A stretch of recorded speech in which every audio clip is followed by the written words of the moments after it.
Since I've always been a huge fan of video games from the 90s, I decided to look around for some books pertaining to the subject.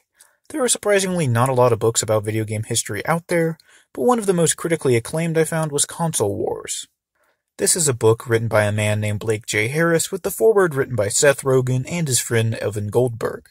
As you would expect, the foreword ends up being a comedic sketch about making a foreword.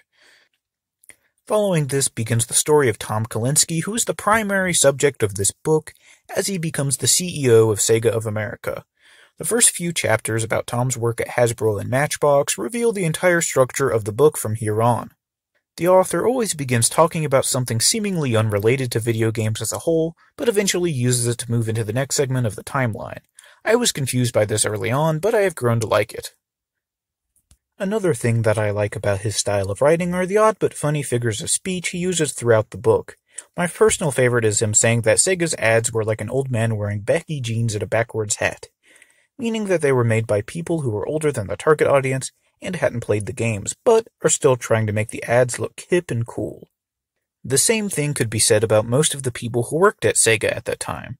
A lot of them came from completely unrelated industries, everything from Reebok sneakers to Flintstones vitamins.